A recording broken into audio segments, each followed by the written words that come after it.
Welcome back to Dreamer Space. Today we're going on a deep dive. Into the life of Cristiano Ronaldo. Exactly. We're going to be using the biography by Guillaume Balaguer. Trying to get to the bottom of What made this guy? Yeah, what made him tick, you know? Yeah. What made him become Cristiano Ronaldo? So inspiring, you know? Super inspiring.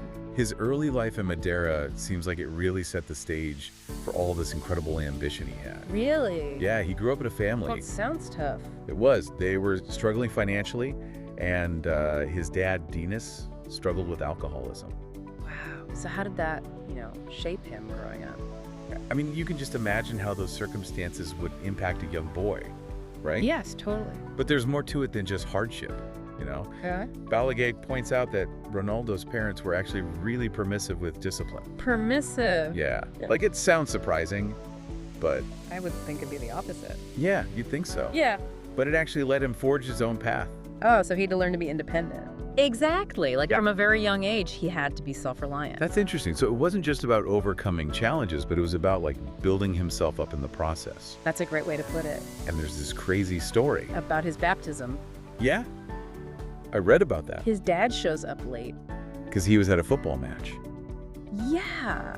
Like, can you imagine? That's wild. I mean, was young Ronaldo there? Did he see that? I mean, it's hard to say for sure, but Such a powerful image. it really shows you what Dinas's priorities were. Football was everything. It wasn't just a hobby. And speaking of which, Ronaldo was obsessed with football, even as a kid. Oh, absolutely. This wasn't just casual. Yeah, like he was, Consumed by it. yeah, Hours and hours practicing, yeah. shooting against walls, playing on beaches. So it sounds like natural talent, but was there something more? Like, what set him apart from other kids who just like to play? Even at 8 years old, he was super responsible. What do you mean? He would go to the bar late at night to pick up his dad. Yeah, it's like his love for football and this sense of duty were all mixed up together. Wow, that's so young to be dealing with adult stuff like that. It's crazy, right? Yeah. And his competitive spirit was already there. Oh, yeah. There's a story about how he got a toy car as a gift and You didn't want it. he threw a tantrum. He wanted a football. Oh, wow. So he was focused. Laser focused. Even back then. Yeah, but it wasn't all easy, I can imagine. Going from the streets of Madeira to the Sporting Lisbon Academy when he was 12? That's huge. Huge change. Like, how did he even handle that? Homesickness, adapting to the academy life. He was so young. So young. And people even criticized him for his Madeiran accent and background. Really? Wow. And on top of all that, The football itself. yeah, he had to learn to be a team player. That couldn't have been easy. Not for him. He wanted to do it all himself. But he made it to Manchester United eventually. He did, but it wasn't a fairy tale. Oh. There was skepticism from some players when he arrived. What? They didn't think he was good enough. They weren't sure. And they teased him for his hair and his locker choice and stuff. Oh, come on. It's true. It's like high school all over again. It kind of was, but luckily he had Sir Alex Ferguson. Yeah, Ferguson was like a father figure to him, wasn't he? Absolutely. More than just a coach. He really helped him develop as a player.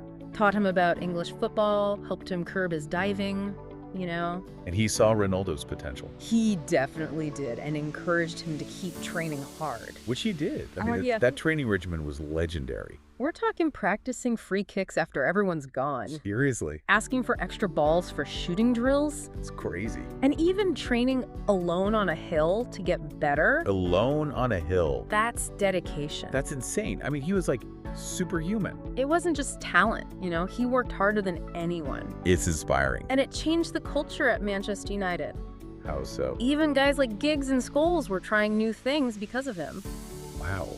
So he was pushing everyone He really was. to be better. Yeah. And that's when he became a global star. Yeah, the whole world was watching. It wasn't just about football anymore. It was about fame and responsibility. And then he lost his dad. Oh, yeah. During that time. It was tough. It seemed like a really complicated relationship. It was. There were stories about how supportive his dad was. Yeah, like when he told him to never give up after a tough loss. Right. But then Dinas chose to stay in Madeira, even though his son was becoming so successful. It's hard to understand, but I guess family can be complicated. For sure. But in a list of important people, Ronaldo included his dad. He called him generous and a friend. That's so sweet. Yeah, even with all the complexity, there was still love and respect there. And I wonder how that loss impacted him. Balaguer calls this time a period of small tragedies for Ronaldo. Like what? The pressure to always get better, the struggles of settling down and not being able to fully enjoy his success. Oh, wow. Because he was always looking ahead. So success comes with its own struggles. It definitely does. And then he moves to Real Madrid. Another huge step. That's where things get really intense. Sure.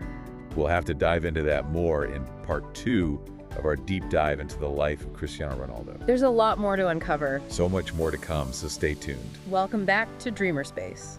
Okay, so we left off with Ronaldo joining Real Madrid, Huge move. a club with so much history. And those fans are intense. They demand excellence. It's a whole new level of pressure. So how did he handle that transition from Manchester United? It was a whirlwind. He was a Galactico, you know? Yeah, those big money signings. Huge expectation. He had to prove himself all over again. To new teammates, new fans. And the dressing room was full of stars already. Like walking into a lion's den. So how'd he do it? Well, he had to adapt his playing style. Really? I thought he was already at the top of his game. He was, but Real Madrid had a system. Right, it wasn't just about individual brilliance anymore. Exactly. He had to learn to mesh with the team. Respect the hierarchy. Players like Raul. Who was the captain then? Yeah, a real leader. So Ronaldo had to, put his ego aside. There's this story about a late free kick against Sevilla. Oh, yeah. What happened? Ronaldo was ready to take it. He stepped aside and let Bale take it. No way! Ronaldo! Letting someone else take the shot. It was a small moment, but Did a lot. about the team dynamics. Like a silent understanding. Maybe it was respect for Bale or just a tactical decision. But he put the team first. It seems like it. Wow, so much going on behind the scenes. There's a whole other language of football happening. And it challenges that image of Ronaldo as this, lone wolf. He's more complex than that. So he can be a team player, When he needs to be. even if it means sharing the spotlight. Exactly. It's cool how he could adapt like that. And Bale's arrival changed things too. So Bale wasn't as strong defensively. Ronaldo had to cover more ground Possibly. He might have had to track back more often. to balance the team. It's a demanding role. But he did it. Always pushing himself. And yet, people still say he plays for himself. That's a tough one. Where does that idea even come from? Maybe it's his ambition. That drive to be the best. To break records. His celebration after winning the Champions League final. Arms outstretched, roaring. Pure emotion. Some people thought it was arrogant, Showing off. but others saw it as a release. Years of hard work paying off. It captured something about him. That complexity. A team player, but also driven by personal success. It's almost a contradiction. One psychologist even said football was just a tool for him. A tool. Self-improvement. So it wasn't about the love of the game. Maybe not entirely. It was about pushing himself to the limit. To be better than he was before. That's pretty deep. And it's inspiring in a way. Yeah, definitely. It's about setting goals and never giving up. And it resonates with dreamers. Absolutely. So even with all the individual glory, There's a deeper message there. about resilience and dedication And that's what we'll explore further. as we look at his time at Real Madrid. The highs and lows, the relationships, The drama. and the legacy he built. Welcome back to Dreamer Space. We've been through Ronaldo's journey so far, From Madeira to Manchester. and now he's at Real Madrid, One of the biggest clubs in the world. a club with a huge legacy. And even bigger expectations. How did he handle that pressure? I mean, the Galactico era, It was intense. those fans, the media, They scrutinized everything he did. every move, every goal, every relationship. It was relentless. Did he let it get to him? There were times he lashed out at the media. You know? I can imagine. Frustrated with the constant attention. But he always delivered on the pitch. Oh, yeah. Goals, records, trophies. He kept raising the bar. But then there was Marino. Ah, yes, the special one. Your relationship was Complicated to say the least. both strong personalities. Both wanting to win. I remember reading about those disagreements. Over tactics, on the training ground. Even during matches. It was a battle of wills But maybe it pushed Ronaldo to become even better. to find another level. He had to adapt, to learn, to grow. And he did. He kept breaking records, becoming more than just a goal scorer, He was evolving. into a more complete player, More tactical awareness. a leader on the pitch, He understood the game on a different level. still driven to be the best, But also a team player. leading by example. And by the time he left Real Madrid, He was a legend he had achieved everything. and more. It's an incredible story, Not just about football. but about dedication, resilience. An unwavering belief in yourself. Ronaldo's story. It resonates with dreamers everywhere. It tells us that anything is possible. If you set your mind to it. And never give up. That's the power of a dream.